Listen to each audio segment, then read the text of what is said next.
नमस्कार दोस्तों, AI exam गुरु में आपका स्वागत है।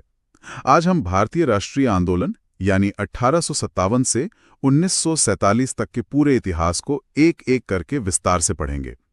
आज की हमारी गहन चर्चा का विषय है 1857 का महाविद्रोह। हमारे पास जो स्रोत हैं वे इसे सिर्फ एक सैनिक विद्रोह नहीं बताते, बल्कि ये ब्रिटिश सत्ता को उखाड़ फेंकने का पहला संगठित प्रयास था, ऐसा इशारा करते हैं। बिल्कुल, और ये समझना जरूरी है कि ये अचानक नहीं हुआ। ये तो 1757 में प्लासी की लड़ाई के बाद जो 100 साल का ब्रिटिश शोषण और दमन था, ये उसके खिलाफ जमा हुए बारूद का एक विस्फोट था। वीडी सावरकर ने इसे भारत का प्रथम स्वतंत्रता संग्राम कहा था। तो चलिए, इस कहानी को इसके कारणों, इसके नायकों और इसके परिणामों के साथ परत दर परत समझते हैं। ठीक है, तो चलिए इसे खोलते हैं। इस विद्रोह की जड़ें आखिर थी कहाँ? हमारे स्रोत लॉर्ड डलहौजी की हड़प नीति या डॉक्ट्रिन ऑफ लैप्स की ओर साफ इशारा करते हैं। ये क्या थी? ला लिया गया और फिर 1856 में अवध को कुशासन का आरोप लगाकर नवाब वाजिद अली शाह से छीन लिया गया। मतलब कोई ना कोई बहाना ढूंढ लिया हाँ है। जी, ये भारतीय शासकों के सम्मान पर, उनकी विरासत पर एक सीधा हमला था। और इसका असर तो सिर्फ राजाओं तक सीमित नहीं रहा होगा, आर्थिक लूट का भी जिक्र है। हाँ, ये एक बहुत बड़ा कारण था। असल में ये एक चौतरफा आर्थिक हमला था। भारतीय कुटीर उद्योगों को पूरी तरह से नष्ट कर दिया गया। किसानों पर इतने भारी टैक्स लगाए गए कि उनकी जमीनें छिनने लगीं।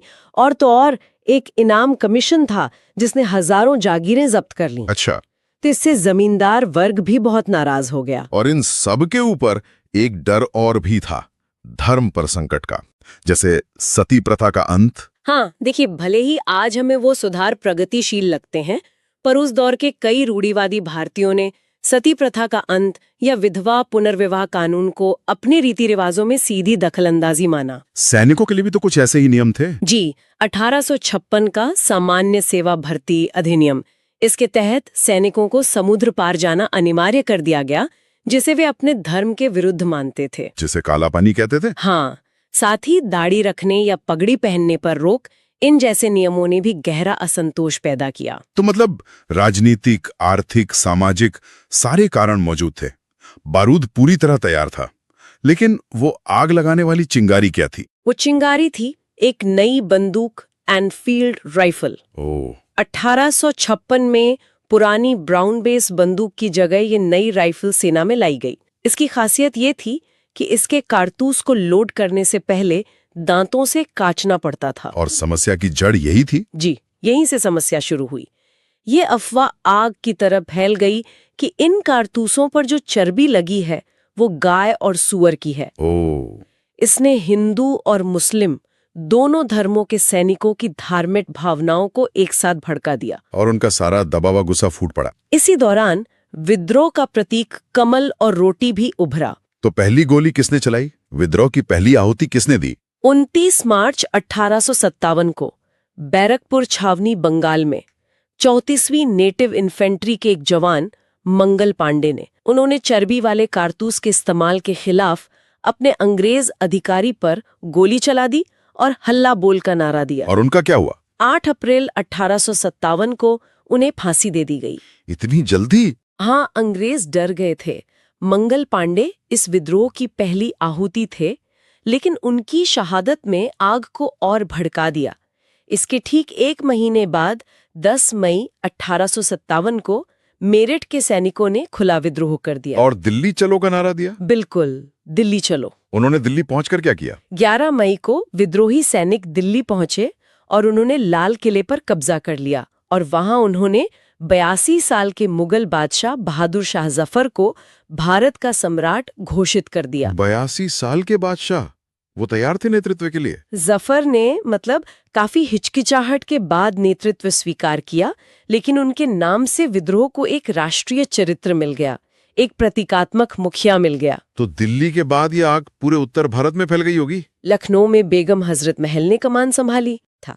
किसान, तालुकदार सब उनके साथ थे। और अंत में जब लखनऊ पर अंग्रेजों का कब्जा हो गया तो उन्होंने आत्मसमर्पण नहीं किया, वे नेपाल चली गईं। कानपुर में भी तो 2 बड़े नाम थे, नाना साहब और तात्या टोपे। जी, नाना साहब पेशवा बाजीराव द्वितीय के दत्तक पुत्र थे, जिनकी पेंशन अंग्रेजों ने बंद कर दी थी।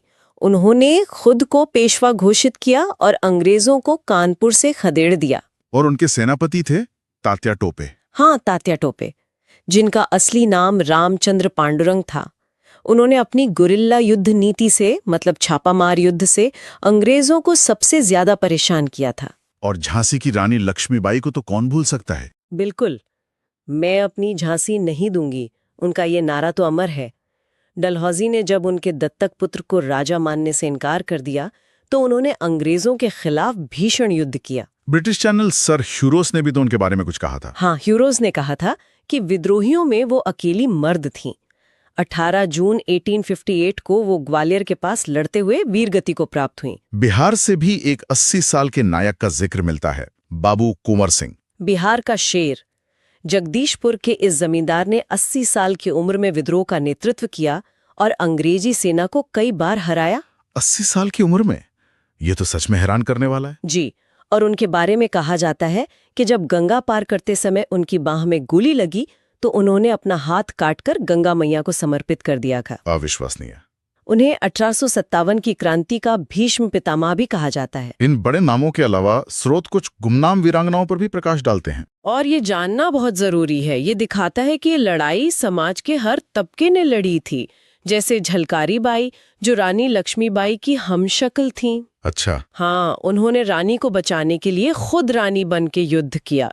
कानपुर की नर्तकी अजीजन बाई थीं, जिन्होंने घायलों की सेवा की और जासूसी भी की। रामगढ़ की रानी अवंती बाई और लखनऊ की उदा देवी, इन्होंने भी अदम्य साहस का परिचय दिया। तो फिर इतने बहादुर नायकों के बावजूद ये विद्रोह सफल क्यों नहीं हुआ? इसके कई कारण थे। पहला और सबसे बड़ा कारण था संगठन का अभाव। कोई एक केंद्रीय कमान नहीं थी। विद्रोह अलग अलग समय पर अलग अलग जगहों पर शुरू हुआ। और इसका दायरा भी शायद पूरे भारत में नहीं था। सही कहा। दक्षिण भारत, पंजाब, बंगाल, ये इलाके से काफी हद तक अछूते रहे। और तीसरा, शायद सबसे दुखद कारण, देशी राजाओं का धोखा। हाँ, ये एक कड़वी सच्चाई है। ग्वालियर के सिंधिया, इंदौर के होलकर, हैदराबाद के निजाम, इन सब ने अंग्रेजों का साथ दिया। लॉर्ड कैनिंग ने तो कहा भी था कि अगर सिंधिया भी विद्रोह में शामिल हो जाते तो मुझे कल ही बिस्तर गोल करना पड़ता। और संसाधनों का भी बहुत बड़ा अंतर रहा होगा। बहुत बड़ा अंतर। विद्रोहियों के पास पुराने हथियार थे, जबकि अंग्रेजों के पास रेल, तार यानी टेलीग्राफ और आधुनिक बंदूकें थीं। इससे वो तेजी से अपनी सेना और सूचनाएं एक जगह से दूसरी जगह भेज सकते थे। तो इस सब का परिणाम क्या हुआ? भारत में क्या बदला? विद्रोह के बाद भारत में बहुत बड़ा बदलाव आया। 1858 के अधिनियम के तहत ईस्ट इंडिया कंपनी का शासन समाप्त कर दिया गया और सत्ता सीधे ब्रिटिश महारानी के हाथ में चली गई। जी, सत्ता सीधे ब्रिटिश क्राउन के हाथ में आ गई। गवर्नर जनरल का पद अब वाइसराय बन गया और लॉर्ड कैनिंग भारत के पहले वाइसराय बने। हड़प नीति क्या हुआ? उसे खत्म कर दिया गया और सेना में भी बड़े बदलाव हुए। भारतीय सैनिकों की संख्या घटा दी गई। तो अंत में इस विद्रोह को कैसे देखा जाए? एक सैनिक विद्रोह या फिर स्वतंत्रता संग्राम? देखिए, इस पर इतिहासकारों में हमेशा से मतभेद रहा है। सर जॉन लॉरेंस जैसे अंग्रेज इतिहासकार इसे सिपाही विद्रोह कहते हैं और सावरकर इसे सुनियोजित स्वतंत्रता संग्राम बताते हैं। हाँ, और आरसी मजूमदार का मानना है कि यह न तो प्रथम था, न राष्ट्रीय और न ही स्वतंत्रता संग्राम। तो फिर इसका असली मतलब क्या था? क्या एक गौरवशाली शुरुआत थी? बिल्कुल, इसका महत्व इससे कम नहीं होता। भले ही 1857 का विद्रोह असफल रहा, लेकिन इसने भारतीयों में राष्ट्रवाद की वो भावना जगा दी जो पहले कभी नहीं थी। इसने ये साबित कर दिया कि अंग्रेजी सत्ता अजेय नहीं है। एक वैचारिक क्रांति जिसे हम भारतीय पुनर्जागरण कहते हैं। बिल्कुल। और ये कहानी इसलिए भी जरूरी है क्योंकि ये सिर्फ इतिहास नहीं है। ये इस बात की कहानी है कि कैसे तर्क और परंपरा की टक्कर ने उस भारत की नींव रखी जिसमें हम आज रहते हैं। हम देखेंगे कि कैसे बाहरी चुनौतियां और अंदरूनी आत्ममंथन ने मिलकर एक नए भारत को गढ़ा।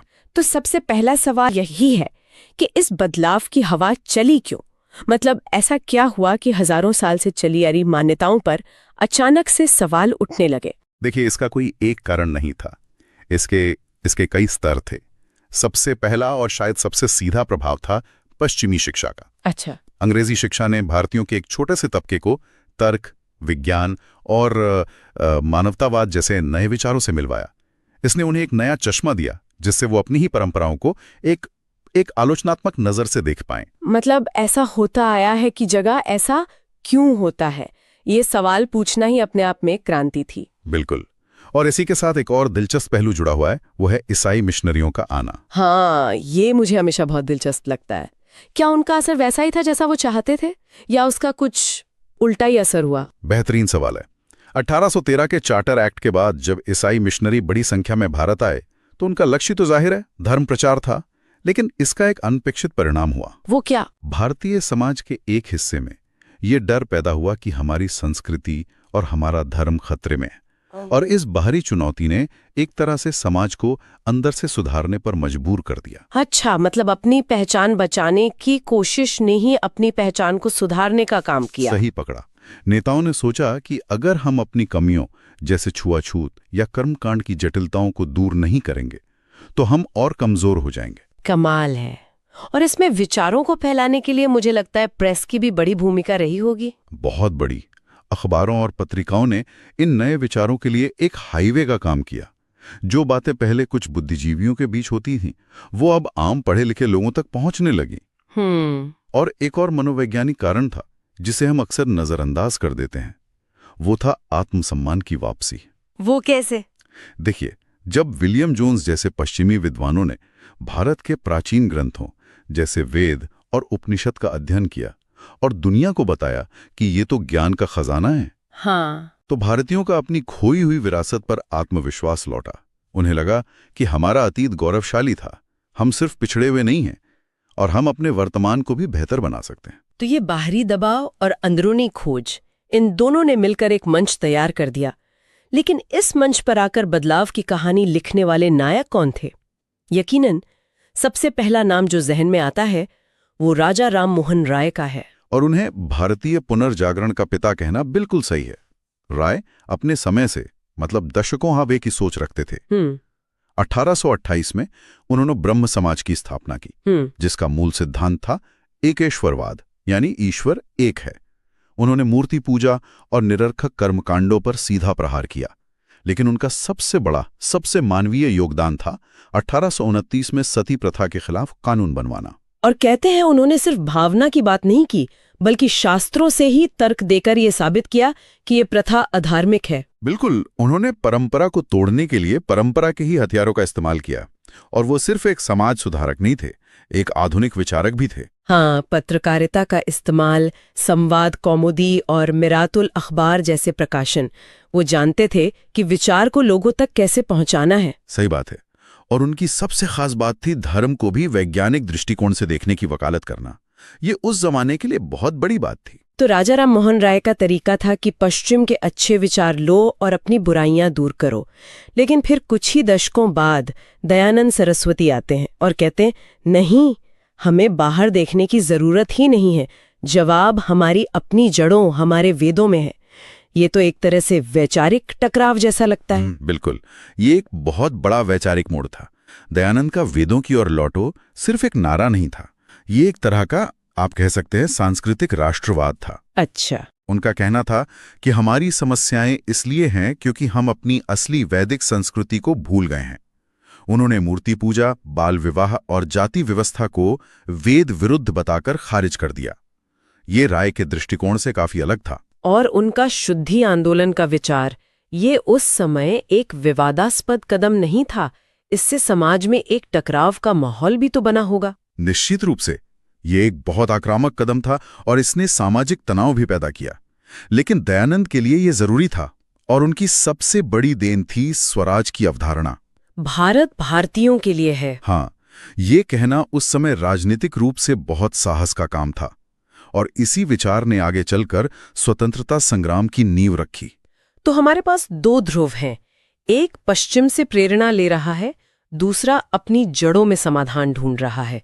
फिर आते हैं स्वामी विवेकानंद, जो मुझे हमेशा इन दोनों के बीच एक पुल की तरह लगते हैं। शिकागो में उनका भाषण, वो एक ऐसा पल है जिसके बारे में हम सबने सुना है, पर ऐसा क्या था उस एक भाषण में? वो सिर्फ एक भाषण नहीं था, वो एक ऐलान था। जब उन्होंने कहा, अमेरिका के भाइयों और बहनों, तो उसमें एक अपनापन और आत्मविश्वास था जिसकी पश्चिम ने किसी भारतीय सन्यासी से उम्मीद नहीं की थी। उन्होंने हिंदू धर्म को एक दबे कुचले अंधविश्वासी धर्म की तरह नहीं, बल्कि एक वैश्विक और सहिष्णु दर्शन के रूप में प्रस्तुत किया। और भारत में उनका संदेश क्या था? भारत में उनका संदेश और भी ज्यादा क्रांतिकारी था। उन्होंने अपने गुरु की याद में रामकृष्ण मिशन की स्थापना की और मंत्र दिया, नर सेवा ही नारायण सेवा। मतलब इंसान की सेवा ही भगवान की पूजा है। हाँ, उन्होंने धर्म को रसोई और पूजा पाठ से बाहर निकालकर गरीबों और जरूरतमंदों की सेवा से जोड़ दिया। उन्होंने कहा, भूखे पेट धर्म की बात करना उसका अपमान है। ये आध्यात्मिकता का एक बहुत ही व्यवहारिक रूप था। तो जहां एक तरफ ये सब दार्शनिक बहसें चल रही थीं, वहीं समाज की एक बहुत गहरी खाई थी जाति प्रथा की। इन सुधारों का इस पर क्या असर हो रहा था? ये एक ऐसी लड़ाई थी जो जमीनी स्तर पे लड़ी जा रही थी। और यहाँ ज्योतिबा फुले का नाम सबसे आगे आता है। उन्होंने किसी दार्शनिक बहस की बजाय सीधे व्यवस्था पर हमला बोला। 1873 में उन्होंने सत्यशोधक समाज की स्थापना की। मकसद साफ था, दलितों और पिछड़े वर्गों को ब्राह्मणवादी शोषण से आजाद कराना। उनकी किताब गुलामगिरी के बारे में मैंने पढ़ा है कि उन्होंने उसे अमेरिकी दास प्रथा के खिलाफ लड़ने वालों को समर्पित किया था। बिल्कुल, वो समझते थे कि शोषण का चरित्र हर जगह एक जैसा होता है, लेकिन उनका सबसे बड़ा हथियार था शिक्षा। उनका मानना था कि विद्या बिना मति गई, मतलब अज्ञानता ही हर तरह के शोषण की जड़ है। और उन्होंने सिर्फ कहा नहीं, अपनी पत्नी सावित्रीबाई फुले के साथ मिलकर पुणे में लड़कियों के लिए देश का पहला स्कूल खोला। हाँ, और सावित्रीबाई फुले का संघर्ष तो कल्पना कीजिए उस हिम्मत की। आप हर दिन घर से ये जानते हुए निकल रही हैं कि लोग आप पर पत्थर और कीचड़ फेंकेंगे सिर्फ इसलिए कि आप लड़कियों को पढ़ाना चाहती हैं। आज के समय में इस स्तर के साहस की कल्पना करना भी मुश्किल है। सही बात है। सावित्रीबाई फुले उस मौन क्रांति की प्रतीक हैं जिसने भारत में महिला शिक्षा की नींव रखी। फुले ने जमीन तैयार की, लेकिन इस लड़ाई को संवैधानिक और राजनीतिक अंजाम तक पहुंचाने का काम डॉक्टर B.R. अम्बेडकर ने किया। हाँ, अम्बेडकर ने इस लड़ाई को दो मोर्चों पर एक साथ लड़ा। एक तरफ 1927 का महाड़ सत्याग्रह था, जो सिर्फ एक तालाब से पानी पीने के लिए नहीं था। नहीं, बिल्कुल नहीं। वो नागरिक अधिकारों और मानवीय गरिमा का ऐलान था। वहीं दूसरी तरफ संविधान सभा में उन्होंने अनुच्छेद 17 के जरिए छुआछूत को हमेशा के लिए एक दंडनीय अपराध बनवा दिया। और गांधी जी के साथ उनका पूना पैक्ट, हाँ, वो भारतीय इतिहास का एक बहुत ही तनावपूर्ण क्षण माना जाता है। बहुत ज्यादा। अंग्रेज सरकार दलितों के लिए पृथक निर्वाचन मंडल देना चाहती थी। अम्बेडकर इससे सहमत थे, लेकिन गांधी जी को डर था कि इससे हिंदू समाज हमेशा के लिए बट जाएगा। तो पूना पैक्ट एक तरह का समझौता था। हाँ, एक समझौता था जिसमें पृथक निर्वाचन की जगह विधान मंडलों में सीटों के आरक्षण की व्यवस्था तय हुई। ये भारतीय राजनीति की दिशा तय करने वाला एक अहम मोड़ था। अभी तक हमारी बातचीत ज्यादातर हिंदू समाज में हो रहे सुधारों पर रही है। क्या इसी तरह की कोई हलचल मुस्लिम समाज में भी थी? हाँ, और उसे जानना भी बहुत जरूरी है। मुस्लिम समाज में इस दौर का नेतृत्व सर सैयद अहमद खान ने किया। उनके आंदोलन को हम अलीगढ़ आंदोलन के नाम से जानते हैं। अच्छा।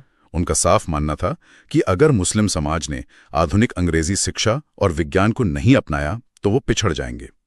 वो चाहते थे कि कुरान की शिक्षाओं की व्याख्या आधुनिक तर्क और विज्ञान की रोशनी में की जाए। और इसके लिए उन्होंने क्या ठोस कदम उठाए? उन्होंने 1864 में साइंटिफिक सोसाइटी बनाई, जिसका काम था पश्चिमी ज्ञान विज्ञान की किताबों का उर्दू में अनुवाद करना। और उनका सबसे बड़ा काम था 1875 में मोहम्मडन एंग्लो ओरिएंटल कॉलेज की स्थापना, जो बाद में अलीगढ़ मुस्लिम यूनिवर्सिटी बना। उनका लक्ष्य एक ऐसी पीढ़ी तैयार करना था जो मजहबी तौर पर मुसलमान हो, लेकिन सोच और नजरिए में आधुनिक हो। और महिलाएं, ऐसा लगता है कि हर सुधार आंदोलन के केंद्र में कहीं ना कहीं महिलाओं की स्थिति का सवाल जरूर था। सती प्रथा, विधवा विवाह, बाल विवाह। क्योंकि सुधारकों ने यह समझ लिया था कि समाज का विकास तब तक नहीं हो सकता जब तक उसकी आधी आबादी को बेड़ियों में रखा जाए। ये एक साझा सूत्र था। राजा राममोहन राय ने सती प्रथा खत्म करवाई और ईश्वर चंद्र विद्यासागर ने विधवा पुनर्विवाह के लिए काम किया। हाँ, उन्होंने तो अपना पूरा जीवन ही इस काम को समर्पित कर दिया और 1856 में इसके लिए कानून बनवाने में सफल रहे। और शिक्षा के मोर्चे पर सावित्रीबाई फुले के अलावा भी क्या बड़े कदम उठाए गए? हाँ, 1929 में शारदा एक्ट आया। ये एक बड़ा कदम था जिसने लड़कियों की शादी की न्यूनतम उम्र 14 साल तय की और डीके कर्वे ने तो एक संस्थागत क्रांति कर दी जब उन्होंने 1916 में पुणे में सिर्फ महिलाओं के लिए भारत का पहला विश्वविद्यालय स्थापित किया। ये इस बात का प्रतीक था कि महिलाओं की शिक्षा सिर्फ प्राथमिक स्तर तक नहीं बल्कि उच्चतम स्तर तक जानी चाहिए। तो जब हम इन सभी अलग अलग धाराओं को एक साथ देखते हैं, रॉय का आधुनिकतावाद, दयानंद का वैदिक राष्ट्रवाद, फूले की सामाजिक क्रांति, विवेकानंद का आध्यात्मिक राष्ट्रवाद, ये तो विचारों का एक तूफान सा लगता है। इन सब ने मिलकर भारत को कैसे बदला? मतलब बड़ी तस्वीर क्या बनती है? इसकी सबसे बड़ी और दूरगामी देन थी राष्ट्रवाद की भावना का जन्म। अच्छा। पहली बार लोगों ने अपनी पहचान सिर्फ अपनी जाति या अपने क्षेत्र से नहीं बल्कि एक साझा संस्कृति और साझा इतिहास से जोड़ना शुरू किया। इन आंदोलनों ने वो बौद्धिक जमीन तैयार की जिस पर स्वतंत्रता संग्राम का पौधा उग सका। और अंग्रेजी शिक्षा ने, जिसका जिक्र हमने शुरू में किया था, एक नया मध्यम वर्ग पैदा किया। ये वकील, डॉक्टर, शिक्षक। हाँ, यही वो लोग थे जिन्होंने आगे चलकर कांग्रेस की स्थापना की और आजादी की लड़ाई का नेतृत्व किया। तो हम कह सकते हैं कि सामाजिक और धार्मिक सुधार आंदोलन दरअसल राजनीतिक स्वतंत्रता की पहली सीढ़ी थे। उन्होंने एक सोए हुए देश को पहले अपनी सामाजिक बुराइयों के खिलाफ जगाया, और जब एक बार वो जाग गया तो उसने राजनीतिक गुलामी पर भी सवाल उठाना शुरू कर दिया। बिल्कुल, हमारे संविधान के मूल सिद्धांत समानता, स्वतंत्रता और सामाजिक न्याय, ये सब इन्हीं महान सुधारकों की विरासत है। आज हमने देखा कि कैसे 19वीं सदी के सुधारकों ने तर्क और साहस को अपना हथियार बनाकर सदियों पुरानी जड़ हो चुकी परंपराओं को चुनौती दी। उन्होंने वो सवाल पूछे जिन्हें पूछने की हिम्मत उस समाज में कोई नहीं करता था। और ये हमें सोचने पर मजबूर करता है। उन सुधारकों ने अपने समय की सबसे गहरी और स्थापित मान्यताओं पर सवाल उठाए थे। ठीक है, तो पहली स्लाइड है 1885 की, भारतीय राष्ट्रीय कांग्रेस की स्थापना। सुनने में बड़ा औपचारिक लगता है, पर इसकी शुरुआत देखिए। 28 दिसंबर 1885, बॉम्बे का गोकुलदास तेजपाल संस्कृत कॉलेज। और सबसे दिलचस्प बात, इसके संस्थापक एक रिटायर्ड ब्रिटिश अधिकारी थे, A.O. ह्यूम। हाँ, और पहले अध्यक्ष थे व्योमेश चंद्र बैनर्जी। लेकिन जो बात अक्सर छूट जाती है वो ये कि पहली मीटिंग में सिर्फ 72 लोग थे। सिर्फ 72। मतलब एक बहुत ही छोटी इलीट शुरुआत थी। ज्यादातर वकील, पत्रकार, मतलब शहरों में रहने वाले पढ़े लिखे लोग। ये बात समझना बहुत जरूरी है। क्यों? ये इतना जरूरी क्यों है? क्योंकि यहीं से कांग्रेस की शुरुआती पहचान बनी। वो आम किसान या मजदूर की आवाज नहीं थी। और इसीलिए आप देखिए, बाद में गांधी जी को इसे एक जन आंदोलन बनाने के लिए इतनी मेहनत करनी पड़ी। अच्छा, तो ये एक एलीट क्लब जैसा था। वैसे एक और मजेदार बात है, संगठन का नाम इंडियन नेशनल कांग्रेस रखने का सुझाव दादा भाई नौरोजी में दिया था। हाँ, तो सोच भारतीय ही थी, भले ही शुरुआत एक अंग्रेज ने की। पर यहीं पर वो सबसे बड़ा सवाल आता है जो हमेशा से पूछा गया है ना, कि क्या कांग्रेस अंग्रेजों की ही एक चाल थी? बिल्कुल। और यहीं से हमारी दूसरी स्लाइड आती है, जहां दो थियरी हैं। पहली है सेफ्टी वॉल्व थियरी, जिसे लाला लाजपत राय ने अपनी किताब यंग इंडिया में लिखा था। जी। उनके मुताबिक ये वाइसरॉय लॉर्ड डफरिन के दिमाग की उपज थी। अंग्रेजों को 1857 की क्रांति का डर था। उन्हें लगा कि भारतीयों के अंदर जो गुस्सा है उसे निकलने के लिए एक सुरक्षित रास्ता दे दिया जाए, एक सेफ्टी वॉल्व, ताकि ब्रिटिश राज का प्रेशर कुकर फट ना जाए। मतलब गुस्सा निकालो, पर शांति से, याचिकाओं के जरिए। पर क्या भारतीय नेता इतने भोले थे? यहीं पर दूसरी थ्योरी आती है, तड़ित चालक यानी lightning conductor theory. Gopal Krishna Gokhale जैसे नेताओं का मानना था कि हमने इसका इस्तेमाल एक ढाल की तरह किया। एक ढाल? कैसे? देखिए, उन्हें पता था कि अगर वो सीधे सीधे कोई राष्ट्रवादी संगठन बनाते तो अंग्रेज उसे शुरू होने से पहले ही कुचल देते। तो उन्होंने एक अंग्रेज A.O. ह्यूम को आगे रखा ताकि सरकारी दमन की बिजली संगठन पर ना गिरे। वाह, मतलब एक ही घटना के दो बिल्कुल अलग नजरिए। एक कह रहा है कि यह अंग्रेजों का हथियार था और दूसरा कह रहा है कि ये भारतीयों की ढाल थी। राजनीति शुरू से ही इतनी जटिल थी। तो चलिए अगली स्लाइड पे चलते हैं। इस ढाल के पीछे कांग्रेस शुरू में कर क्या रही थी? ये दौर उदारवादी या नरम दल का कहलाता है। जैसा कि नाम से ही जाहिर है, तरीका बहुत नरम था। दादा भाई नौरोजी, फिरोज शाह मेहता, गोखले, ये सब बड़े नेता थे। ये मानते थे कि अंग्रेज बुरे नहीं हैं, बस उन्हें हमारी असली समस्याएं पता नहीं है। तो इनका तरीका था 3P: प्रेयर, पेटिशन और प्रोटेस्ट। मतलब प्रार्थना करो, याचिका दो और संवैधानिक तरीके से विरोध करो। हाँ, और मांगे भी बहुत मामूली थीं। विधान परिषदों में ज्यादा भारतीय हों, सिविल सेवा में भारतीयों को मौका मिले, बस ऐसी चीजें। लेकिन क्या ये थोड़ा भोलापन नहीं था? मतलब क्या इससे कुछ हासिल भी हुआ? ये सवाल तब भी उठ रहा था, लेकिन इसी दौर में दादाभाई नौरोजी ने एक ऐसा वैचारिक बॉम्ब फोड़ा जिसने सब कुछ बदल दिया। वो था ड्रेन ऑफ वेल्थ का सिद्धांत। धन का निष्कासन। जी, उन्होंने पहली बार आंकड़ों के साथ ये साबित किया कि अंग्रेज भारत को कैसे लूट रहे हैं और सारा पैसा ब्रिटेन ले जा रहे हैं। इस एक थ्योरी ने अंग्रेजों के हम भारत का भला करने आए हैं वाले दावे की धज्जियां उड़ा दी। ये नरमपंथियों का सबसे बड़ा योगदान था। और शायद इसी वजह से अंग्रेज बौखला गए और 1905 में उन्होंने एक ऐसा कदम उठाया जिसने पूरे आंदोलन में जैसे आग ही लगा दी, बंगाल का विभाजन। हाँ, लॉर्ड कर्जन ने कहा कि ये तो बस प्रशासनिक सुविधा के लिए है। बंगाल बहुत बड़ा राज्य है, लेकिन असली मकसद था फूट डालो और राज करो। बिल्कुल, बंगाल राष्ट्रवाद का गढ़ था और वहां हिंदू मुस्लिम एकता बहुत मजबूत थी, तो उन्होंने धर्म के आधार पर इसे बांटने की कोशिश की। 16 अक्टूबर 1905 को ये विभाजन लागू हुआ और लोगों ने इसे शोक दिवस के तौर पर मनाया। उपवास रखे और एकता दिखाने के लिए एक दूसरे को राखी बांधी। और इसी आंदोलन की आग में से एक ऐसा गीत निकला जो आज एक पूरे देश की पहचान है। हाँ, रविंद्रनाथ टैगोर का आमार सोनार बांग्ला, जो आज बांग्लादेश का राष्ट्रगान है। सोचिए, एक विभाजन ने एक देश का राष्ट्रगान रच दिया। और इसी विभाजन के जवाब में शुरू हुआ हमारा अगला टॉपिक, स्वदेशी आंदोलन। स्वदेशी मतलब अपना देश, अपनी चीजें। 7 अगस्त 1905 को कलकत्ता के टाउन हॉल में विदेशी सामानों के बहिष्कार का प्रस्ताव पास हुआ। सड़कों पर वंदे मातरम के नारे गूंजने लगे। पर ये सिर्फ बहिष्कार तक सीमित नहीं था ना? नहीं, बिल्कुल नहीं। इसका दूसरा और ज्यादा जरूरी पहलू था आत्मशक्ति, मतलब अपनी ताकत पर भरोसा। स्वदेशी साबुन की फैक्ट्रियां, कपड़ा मिलें, राष्ट्रीय स्कूल कॉलेज, सब कुछ खोला गया। तो ये एक तरह से भारत की आर्थिक आजादी का घोषणा पत्र बन गया और सही मायनों में ये पहला जन आंदोलन था। जी हाँ, जो बंगाल से निकलकर पुणे, बॉम्बे, पंजाब तक फैल गया। लेकिन इस सफलता ने कांग्रेस के अंदर ही एक तूफान खड़ा कर दिया और यहीं से कहानी पहुंचती है 1907 के सूरत विभाजन पर। हुआ ये कि कांग्रेस में एक नया गुट उभर चुका था, गरम दल। वो चाहते थे कि स्वदेशी आंदोलन को पूरे देश में फैलाया जाए। सिर्फ सामान का नहीं, हर सरकारी चीज का बहिष्कार हो। और नरम दल वाले इसके लिए तैयार नहीं थे।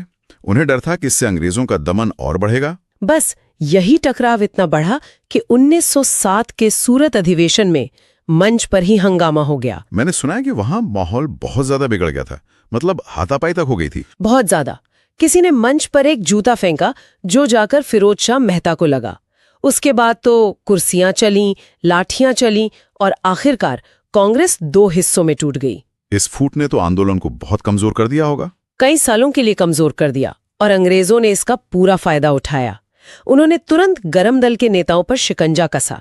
बाल गंगाधर तिलक को 6 साल के लिए जेल में डालकर बर्मा की मांडले जेल भेज दिया। तो अब इस गरम दल की सोच को समझना जरूरी है। इनकी त्रिमूर्ति थी लाल बाल पाल। लाला लाजपत राय, बाल गंगाधर तिलक और बिपिन चंद्र पाल। इनका मानना साफ था कि आजादी याचिकाओं से नहीं मिलेगी। तिलक का वो प्रसिद्ध नारा, स्वराज मेरा जन्मसिद्ध अधिकार है और मैं इसे लेकर रहूंगा, इसी सोच को दिखाता है। उनका सबसे बड़ा योगदान था कि वो राजनीति को पढ़े लिखे लोगों के ड्राइंग रूम से निकालकर आम जनता तक, सड़कों तक ले आए। उन्होंने गणेश उत्सव जैसे त्योहारों को राष्ट्रवादी भावना जगाने का जरिया बनाया। तो कांग्रेस टूट गई, आंदोलन बिखर गया, वापसी कैसे हुई? वापसी हुई लगभग 9 साल बाद 1916 के लखनऊ अधिवेशन में। ये एक ऐतिहासिक अधिवेशन था। यहाँ 2 बड़े मिलन हुए। अच्छा, कौन कौन से? पहला, एनी बेसेंट और तिलक के प्रयासों से नरम दल और गरम दल फिर एक हो गए। और दूसरा, जो शायद और भी जरूरी था, कांग्रेस और मुस्लिम लीग के बीच एक समझौता हुआ जिसे लखनऊ पैक्ट कहते हैं। इस नई एकता ने आंदोलन को एक जबरदस्त ताकत दी। बिल्कुल। और इसी अधिवेशन में एक छोटी सी घटना हुई जिसका असर बहुत बड़ा होने वाला था। बिहार के चंपारण से आए एक किसान राजकुमार शुक्ल गांधी जी से मिले और बस यहीं से भारतीय राजनीति में गांधी युग की जमीन तैयार होने लगी। इस एकता के बाद आंदोलन में नई जान आ गई, लेकिन फिर अंग्रेजों ने एक और बड़ी गलती की 1928 में साइमन कमीशन। हाँ, ये कमीशन भारत में संवैधानिक सुधारों की जांच के लिए आया था, लेकिन इसमें एक भी भारतीय सदस्य नहीं था, सातों के सातों अंग्रेज। ये तो सीधा सीधा अपमान था। बिल्कुल, इसे व्हाइट मैन कमीशन कहा गया और पूरे देश में इसका जबरदस्त विरोध हुआ। साइमन गो बैक के नारों से आसमान गूंज उठा। और 30 अक्टूबर 1928 को लाहौर में लाला लाजपत राय ऐसे ही एक शांतिपूर्ण विरोध का नेतृत्व कर रहे थे। और वहां पुलिस अधिकारी सांडर के आदेश पर उन पर बहुत बेरहमी से लाठीचार्ज किया गया। उन्हें खास तौर पे निशाना बनाया गया। वो बुरी तरह घायल हो गए। जी, लेकिन घायल होने के बावजूद उन्होंने जो कहा वो शब्द इतिहास में अमर हो गए। उन्होंने कहा, मेरे शरीर पर पड़ी एक एक लाठी ब्रिटिश साम्राज्य के ताबूत में आखिरी कील साबित होगी। और 17 नवंबर 1928 को वो शहीद हो गए। उनके बलिदान ने पूरे देश के युवाओं में, खासकर क्रांतिकारियों में आग लगा दी। भगत सिंह, राजगुरु और सुखदेव ने सैंडर्स को मारकर उनकी मौत का बदला लिया। और लालाजी के बलिदान के बाद आंदोलन का लक्ष्य हमेशा के लिए बदल गया। अब सुधार या स्वराज नहीं, अब मांग थी पूर्ण स्वराज की। और यही हमें ले आता है 1929 के ऐतिहासिक लाहौर अधिवेशन पर। रावी नदी के किनारे अध्यक्ष थे युवा जवाहरलाल नेहरू। यहीं पर पूर्ण स्वराज यानी टोटल इंडिपेंडेंस का प्रस्ताव पास हुआ। एक ऐलान कि अब हमें आधी अधूरी आजादी नहीं, पूरी आजादी चाहिए। और इसी के साथ ये तय हुआ कि 26 जनवरी 1930 को पूरे देश में पहला स्वतंत्रता दिवस मनाया जाएगा। उस दिन आधी रात को नेहरू ने रावी के तट पर तिरंगा फहराया। और यही वजह है कि जब हमारा संविधान बना तो उसे लागू करने के लिए 26 जनवरी की तारीख चुनी गई। बिल्कुल, ताकि उस ऐतिहासिक दिन को हमेशा के लिए अमर बनाया जा सके। अब हम आखिरी पड़ाव पर आते हैं, 1931 का कराची अधिवेशन। ये एक बहुत तनाव भरे माहौल में हो रहा था। हाँ, भगत सिंह, राजगुरु और सुखदेव को फांसी दिए हुए सिर्फ 6 दिन हुए थे। देश के युवाओं में जबरदस्त गुस्सा था। गांधी जी को काले झंडे दिखाए गए। लेकिन इस मुश्किल माहौल के बावजूद इस अधिवेशन ने एक ऐसा काम किया जो आज तक हमारे लिए प्रासंगिक है। अध्यक्ष थे सरदार वल्लभ भाई पटेल। और यहाँ कांग्रेस ने पहली बार मौलिक अधिकारों और राष्ट्रीय आर्थिक कार्यक्रम का प्रस्ताव पास किया। ये एक तरह से आजाद भारत का पहला ब्लूप्रिंट था। ये सोचना भी कमाल है, आजादी अभी 16 साल दूर थी, लेकिन हमारे नेता ये तय कर रहे थे कि आजाद भारत में नागरिकों को अभिव्यक्ति की आजादी होगी, कानून के सामने सब बराबर होंगे और देश धर्मनिरपेक्ष होगा। बिल्कुल, ये भविष्य के भारतीय संविधान की नींव थी। इसी अधिवेशन में गांधी जी ने कहा था, गांधी मर सकता है लेकिन गांधीवाद हमेशा जीवित रहेगा। और सबसे जरूरी बात, इस अधिवेशन ने बताया कि पूर्ण स्वराज का मतलब सिर्फ अंग्रेजों का जाना नहीं है, बल्कि आम जनता का शोषण खत्म होना भी है। चलिए आगे बढ़ने से पहले एक छोटा सा रैपिड फायर रिवीजन कर लेते हैं, कुछ जरूरी तथ्य। जरूर। कांग्रेस की पहली महिला अध्यक्ष कौन थी? वो थी एनी बेसेंट 1917 में। लेकिन पहली भारतीय महिला अध्यक्ष थी सरोजिनी नायडू 1925 में। और गांधी जी, वो कांग्रेस अध्यक्ष कब बने? सिर्फ एक बार, 1924 में बेलगाम अधिवेशन में। और 2 जरूरी गीत, वंदे मातरम पहली बार कब गाया गया? 1896 के कलकत्ता अधिवेशन में। और जनगण मन? वो 1911 के कलकत्ता अधिवेशन में। बहुत बढ़िया। तो आज हमने 1885 से 1931 तक का ये पूरा सफर देखा, कैसे 72 लोगों से शुरू हुआ एक संगठन एक विशाल जन आंदोलन में बदल गया। हमने देखा कि कैसे आंदोलन का विचार बदला, संवाद से संघर्ष, सुधार से स्वराज और आखिरकार पूर्ण स्वराज तक। हर घटना ने इस कहानी को एक नई दिशा दी। 1931 का कराची अधिवेशन सिर्फ एक बैठक नहीं थी, वो भविष्य के भारत के लिए एक विजन डॉक्यूमेंट था। और यहीं पर हम आज की इस चर्चा को एक सवाल के साथ छोड़ते हैं।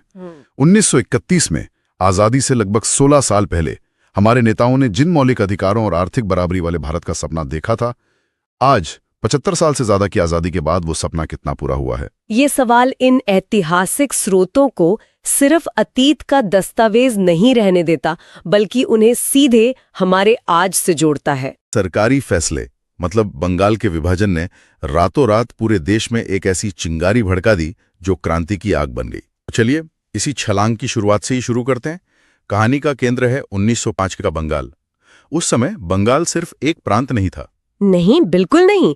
हैरान करती है वो ये है कि एक प्रशासनिक फैसला इतना व्यक्तिगत अपमान कैसे बन गया? ये एक बेहतरीन सवाल है, क्योंकि कर्जन ने दुनिया को दिखाने के लिए तर्क दिया कि भाई बंगाल बहुत बड़ा प्रांत है और उसे चलाना मुश्किल हो रहा है। हाँ, एक प्रशासनिक सुविधा। बिल्कुल, लेकिन पर्दे के पीछे का असली खेल था बांटो और राज करो।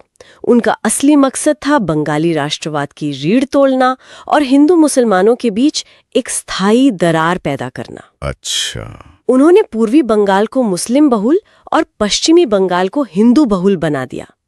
उन्हें लगा कि इससे राष्ट्रवाद की जो ऊर्जा है वो आपस में लड़ने में ही खत्म हो जाएगी। लेकिन इसका असर तो बिल्कुल उल्टा हुआ। बिल्कुल उल्टा। कर्जन की चाल उन्हीं पर भारी पड़ गई।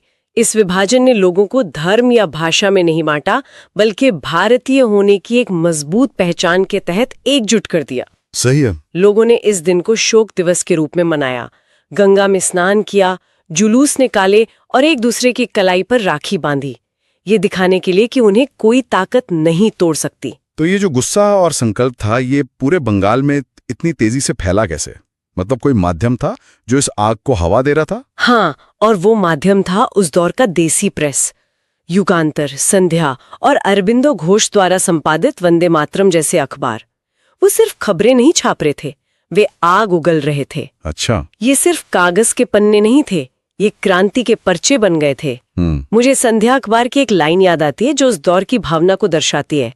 हम अपनी शक्ति से शक्ति चाहते हैं, अंग्रेजों की दया से नहीं। वाह। इन लेखों ने युवाओं को साफ साफ बताया कि मानसिक गुलामी ही सबसे बड़ी जंजीर है। और वंदे मातरम ने तो एक कदम और आगे बढ़कर बात की है ना? हाँ, वंदे मातरम वो पहली बड़ी आवाज थी जिसने बिना किसी हिचक के साफ शब्दों में पूर्ण स्वतंत्रता की मांग की। उस समय? हाँ, उस समय तक तो कांग्रेस के बड़े नेता भी सिर्फ सुधारों और ज्यादा अधिकारों की ही बात करते थे, लेकिन अरबिंदो ने कहा कि नहीं, लक्ष्य तो पूरी आजादी है। इसने स्वतंत्रता संग्राम का लक्ष्य ही बदल दिया। तो इस नए सपने को हकीकत में बदलने के लिए पहला कदम क्या उठाया गया? सिर्फ लेख लिखने से तो आजादी नहीं मिलती। पहला कदम था सीधी चोट, और ये चोट की गई ब्रिटिश साम्राज्य की आर्थिक जड़ों पर।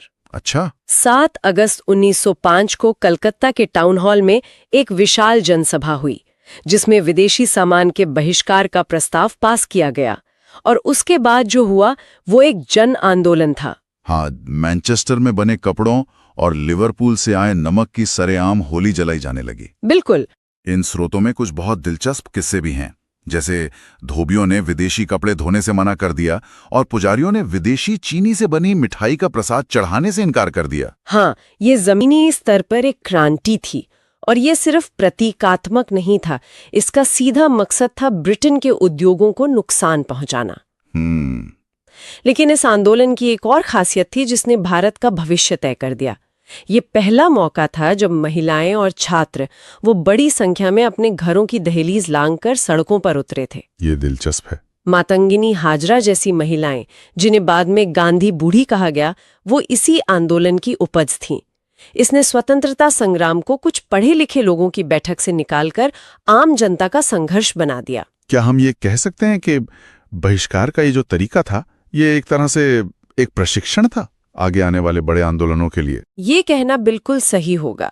कई इतिहासकार मानते हैं कि स्वदेशी आंदोलन एक तरह से गांधी जी के बड़े आंदोलनों का, कह सकते हैं, ट्रेलर या रिहर्सल था। असहयोग और सविनय अवज्ञा की नींव यहीं रखी जा रही थी। लेकिन आंदोलन सिर्फ विदेशी चीजों को ना कहने तक ही सीमित नहीं रहा।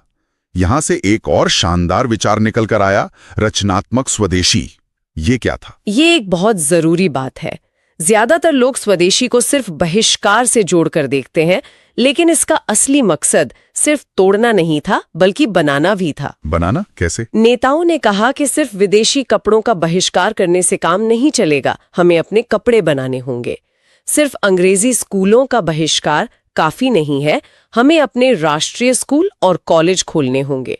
रविंद्रनाथ टैगोर ने इसे आत्मशक्ति का दर्शन कहा, यानी अपने पैरों पर खड़े होने की ताकत। और क्या ये सिर्फ एक विचार ही रहा या इसे जमीन पर भी उतारा गया? इसे पूरी तरह जमीन पर उतारा गया। शिक्षा के क्षेत्र में बंगाल नेशनल कॉलेज की स्थापना हुई, और ये जानना दिलचस्प है कि इसके पहले प्रिंसिपल अरबिंदो घोष थे। अच्छा। और उद्योग में आचार्य पीसी ले ने बंगाल केमिकल्स नाम से एक फैक्ट्री शुरू की जो आज भी एक बड़ी कंपनी है। ये अंग्रेजों के समानांतर एक वैकल्पिक भारतीय व्यवस्था खड़ी करने की एक ईमानदार और शक्तिशाली कोशिश थी। तो एक तरफ बंगाल की सड़कों पर यह सब हो रहा था, लेकिन उस समय की जो सबसे बड़ी राजनीतिक पार्टी थी भारतीय राष्ट्रीय कांग्रेस, उसके अंदर क्या चल रहा था? उसके अंदर तो एक बड़ा वैचारिक तूफान चल रहा था। पार्टी दो गुटों में बटी हुई थी। अच्छा। एक तरफ थे नरम दल के नेता जैसे गोपाल कृष्ण गोखले, जो अभी भी मानते थे कि याचिकाओं और प्रार्थनाओं के जरिए अंग्रेजों से अपनी बात मनवाई जा सकती है, और दूसरी तरफ थे गरम दल के नेता, जिन्हें अब इस राजनीतिक भिक्षावृत्ति पर कोई भरोसा नहीं था। बिल्कुल।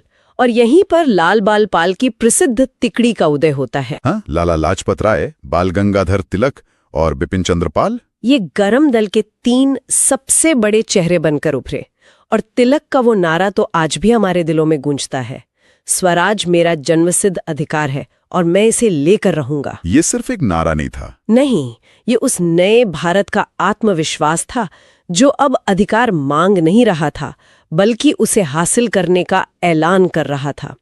और ये टकराव इतना बढ़ा कि 1907 के सूरत अधिवेशन में कांग्रेस 2 टुकड़ों में बट गई। तो जब अंग्रेज सरकार ने इन प्रदर्शनों पर दमन का चक्र चलाया, तो क्या हुआ? क्या लोगों का सब्र टूट गया? क्या यहीं से आंदोलन ने एक हिंसक मोड़ लिया? आपने बिल्कुल सही नब्ज पकड़ी है। जब सरकार ने शांतिपूर्ण विरोध के सारे रास्ते बंद कर दिए, तो युवाओं के एक वर्ग को लगा कि अब सीधी कार्रवाई के अलावा कोई रास्ता नहीं बचा है। यहीं से आंदोलन का एक हिस्सा भूमिगत हो गया, अंडरग्राउंड। हाँ, और भारत में क्रांतिकारी राष्ट्रवाद का पहला चरण शुरू हुआ। अनुशीलन समिति और युगांतर जैसी गुप्त समितियां बनने लगी। ये ऊपर से तो व्यायामशाला या क्लब की तरह दिखती थी, लेकिन अंदर ही अंदर युवाओं को हथियार चलाने और बम बनाने की ट्रेनिंग दी जाती थी। बम बनाना, ये विचार और तकनीक कहाँ से आई? अरबिंदो घोष के छोटे भाई बरिंद्र कुमार घोष और भूपेंद्र नाथ दत्त, जो स्वामी विवेकानंद के भाई थे, ये युवा इसके पीछे की मुख्य शक्ति थे। उन्होंने बम बनाने की तकनीक सीखी और फिर दूसरों को सिखाई। इनकी विचारधारा बहुत साफ थी। बहरी हो चुकी ब्रिटिश सरकार को सुनाने के लिए धमाके की जरूरत है। उनका मानना था कि कुछ बड़े अंग्रेज अफसरों को निशाना बनाने से सरकार के मन में डर पैदा होगा। और इसी विचारधारा का पहला बड़ा धमाका हुआ 30 अप्रैल 1908 को मुजफ्फरपुर में। हाँ, क्रांतिकारियों के निशाने पर था एक बदनाम और क्रूर ब्रिटिश जज डगलस किंग्सफोर्ड। 2 युवा क्रांतिकारी खुदीराम बोस और प्रफुल्ल चाकी को उसे खत्म करने का काम सौंपा गया। उन्होंने शाम को किंग्सफोर्ड की बग्घी जैसी दिखने वाली एक बग्घी पर बम फेंका, लेकिन उस बग्घी में किंग्सफोर्ड नहीं था। उसमें 2 ब्रिटिश महिलाएं मिसेज और मिस कैनेडी थीं, जिनकी इस हमले में दुर्भाग्यपूर्ण मौत हो गई। निशाना चूक गया था, लेकिन इस धमाके की गूंज ने पूरे ब्रिटिश साम्राज्य को हिलाकर रख दिया। भारत की राजनीति में बम की संस्कृति का प्रवेश हो चुका था। बिल्कुल। इस घटना के बाद उन दोनों क्रांतिकारियों का क्या हुआ? जो हुआ वो भी साहस और बलिदान की एक मिसाल है। पुलिस ने दोनों को घेर लिया। प्रफुल्ल चाकी ने गिरफ्तार होने के बजाय आखिरी गोली खुद को मार ली और शहादत को चुना। और खुदीराम बोस? दूसरी तरफ खुदीराम बोस पकड़े गए, उन पर मुकदमा चला और उन्हें फांसी की सजा सुनाई गई। सिर्फ 18 साल की उम्र, आज सोचना भी मुश्किल है। बिल्कुल। 11 अगस्त 1908 को जब वो हाथ में गीता लेकर फांसी के तख्ते पर चढ़े, तो वो एक व्यक्ति नहीं रहे, वो एक प्रतीक बन गए। वो बंगाल के घर घर में एक लोक नायक बन गए। उनकी शहादत ने हजारों और युवाओं को प्रेरणा दी होगी। बहुत ज्यादा। इसके बाद सरकार ने बड़े पैमाने पर क्रांतिकारियों की धरपकड़ शुरू की, जिसके कारण प्रसिद्ध अलीपुर षड्यंत्र केस शुरू हुआ। हाँ। इसमें अरविंदो घोष, उनके भाई बरिंद्र घोष समेत 30 से ज्यादा क्रांतिकारियों पर सरकार के खिलाफ युद्ध छेड़ने का आरोप लगाया गया। और इसी केस में देशबंधु चितरंजन दास ने अरविंदो घोष का बचाव किया था ना? हाँ, और वो एक शानदार बचाव था।